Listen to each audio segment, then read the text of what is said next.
Maybe you're here today and you're struggling to find actual healing from narcissistic abuse. We've talked to countless people that have been to different therapies, that have been to different modalities, that have gone to different things, and they still struggle with how do I actually heal? Maybe you've been no contact, maybe you've learned about narcissism and you still feel like there's something missing. Like you're looking in your life and you're like, something is missing because I'm still not at the place where I feel like I'm actually healed or I'm actually growing in the place. I still have the thoughts, I still have the rumination, I'm still struggling in different aspects, still struggling with the pain. Maybe discover that time just alone isn't enough to mend the wounds left by a toxic relationship. Narcissistic abuse leaves scars that run super deep and affects every aspect of your life. While going no contact, educating yourselves about narcissism are important steps. They're not the sole solutions to healing. I want to guide you through some of this aspect and talk about 3 ways that you're not going to heal. 3 ways that might be needed to heal, but is not going to heal you. Then I want to talk to you about how we can actually help you with that, how to be able to move forward. If you guys are new here, my name is Ben Taylor. I'm a self-aware narcissist on this channel to provide awareness about narcissistic abuse. I'm the founder of Raw Motivations, the creator of the NARC app, and your guide in the 45-day Clarity Challenge that you can access at claritychallenge.net. We're going to dive into these misconceptions really quick and first understand that these are not necessarily you would never do these. It's just saying if you do this, it does not guarantee healing. That's the main piece I want to be able to show here. Okay, number 1, no contact alone is not enough. Just you going no contact with the narcissist, it could be a first step, could be a process in your healing, but it is not enough to heal you. It's not going to do it. We've met with countless people that have been 6 months, a year, 2 years, 5 years out of the relationship, and they've been no contact and they're still not healed. They still have the intrusive thoughts. They still have the narcissist's voice in their head telling them that they're not good enough, that they're not worthy, that no one's going to love them, that no one's going to care about them, no one's going to invest time in a single mom, all these different things. And so sometimes going no contact, it might be a vital thing. And oftentimes it creates capacity and it creates a safe space to be able to heal, but it doesn't guarantee healing. Sometimes you can be no contact and you can still be pain shopping. You can be unblocking and blocking. You can be going back, looking at their social media, logging in from another one to see, are they happy now? Have they moved on? Do they have a new supply? Is she better than me? All these different thoughts that are going to plague you. And so oftentimes going no contact, sometimes it's not fully no contact, but sometimes going no contact still is not going to heal you. Just doing this alone won't heal the wounds that have left behind. We're going to talk about what's going to help, but I need you to understand that, first and foremost, no contact is not going to heal you. You may have got to the place where you're no contact, but you still find yourself haunted. Almost feeling like crazy at times with intrusive thoughts, with emotional triggers that seem to hinder your progress. It feels like it's 5 steps forward, 10 steps back. You're like, well, I was doing better and I thought I was actually past this. And then you hear a song and you're triggered back into the same spot you were 2 years before. And you're like anxiety, frustration, all these different things. Anger starts to leak out, not just from you to others, to coworkers, to friends, to family, to your kids, all these different things. And you're like, what is wrong with me? Why am I not healed? I'm no contact. He's not in my life. Why am I not healed? Because no contact is not enough to heal you. The second thing I want to point out that's not enough to heal you is knowledge of narcissism. You might be like, wait a second, you give a lot of awareness, 100%. But not everybody who watches my channel or Lee's channel or Dr. Ramani's or different people's gets the healing they need, because just the knowledge alone is not a magic fix. It's not going to make it better. Now, how I know this on multiple levels, one level is talking to counselors and psychologists that contact me to be able to help them through understanding narcissistic abuse that happened to them. And they come from a frame of I feel really dumb because I studied this, I know this, I help people with this, but I still got into it. It's because knowledge isn't enough. Educating you about narcissism empowers you to understand the dynamics of the whole abuse, of the whole manipulation, but knowledge alone will not mend you. It will not fix the internal damage caused by a toxic narcissistic person.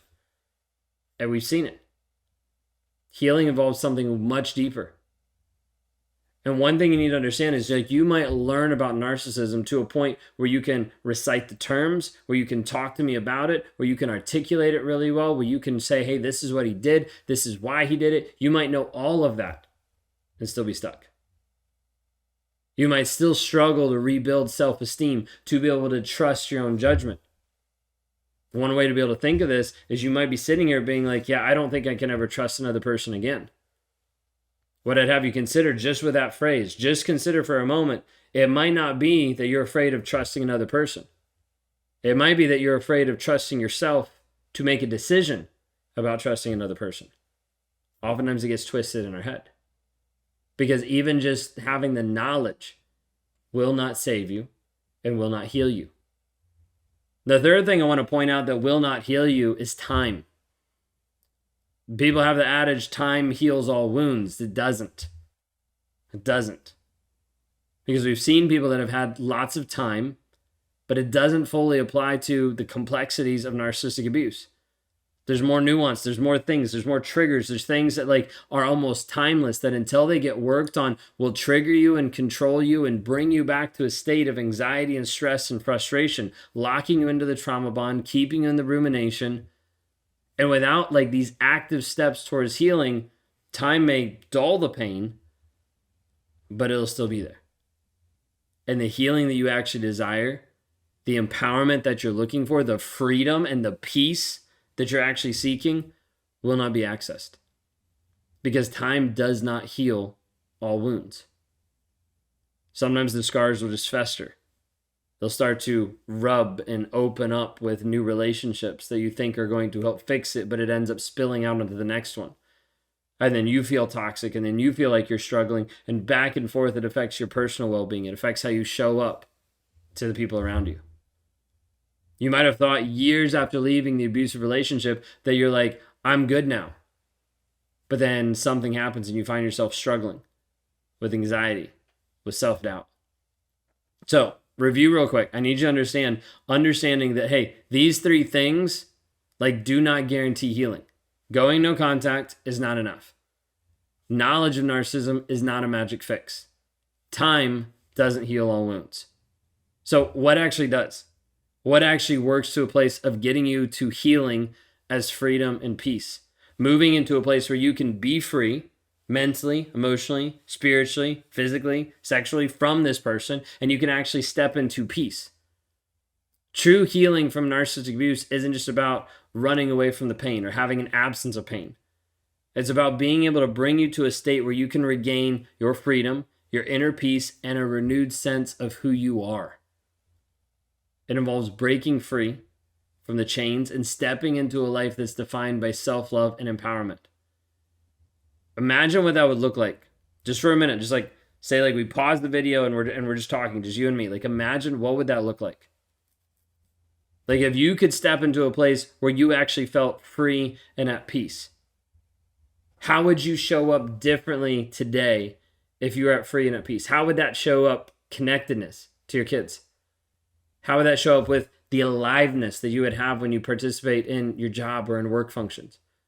How would that show up different when you meet your friends for coffee or when you engage with healthy family members? Like, what would that look like in your life? What would that sound like on a day-to-day basis if you had this freedom, if you had this peace in your life? Sit with it for a moment. Even pause the video and close your eyes and think through this. Like, what would this actually be like? Because a survivor begins to rebuild their life with a newfound sense of purpose and focus when they start to focus on their own well-being. But how does this actually work? Two things that we want to be able to touch on. First one is going into this aspect of embracing the truth with the facts. Now, what do I mean by that? Side note really quick. Your truth, my truth, anyone's truth is irrelevant. The facts are the only thing that's going to set you free. The facts, the demonstrated, the evidence, the things that you know are actually true based on this is the evidence are the only thing that's going to set you free. The problem is sometimes your truth gets skewed to believe a certain reality that's not based on facts.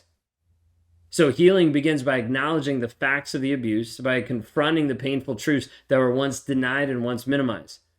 This might be involved with radical acceptance and facing like the harsh reality of what actually happened and the impact it had on your life. But then it's taking those facts and understanding, how do I actually need to respond to them? What do I need to do? This is the moment of stepping into the pain so we can actually step through it. And by stepping through it, you start to craft your own narrative. This all goes back to the story that you believe. You see, this aspect of not just changing your life, but transforming your life leads to rewiring the story that you tell yourself. Instead of being defined by what has happened to you, instead of being defined as a victim or someone that has been abused, you reclaim the narrative. You become resilient as the survivor who emerged from the darkness with strength and wisdom and steps into a place of freedom. But the facts, the truth, the honesty of where you currently are has to be established first before we can ever build anything on that.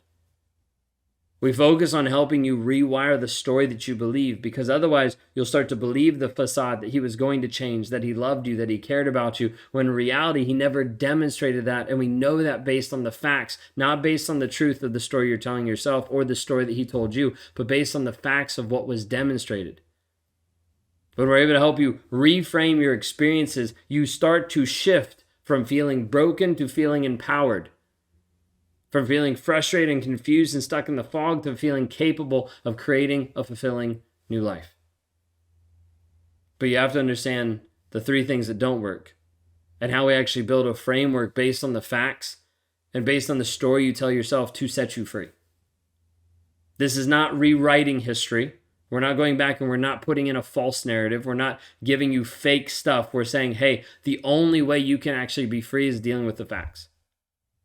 The rock solid, hard truth, evidence of this is what happened, to be able to help you to change the story that you believe on a day-to-day basis so you can rise to be the person you're called to be. If we can help with that, please reach out. Go to claritychallenge.net to start the challenge that we have there of you uncovering this process, of you uncovering you. If we can help you attain that freedom, that peace, would you want to know more? Go to claritychallenge.net today. Watch the videos that are on there. Other survivors that have gone through it that are telling and proclaiming their truth by sharing the facts of their situation, how it actually helped set them free, how it helped them move from the person they once were to the person they are now to the person that they're becoming. Go to claritychallenge.net today.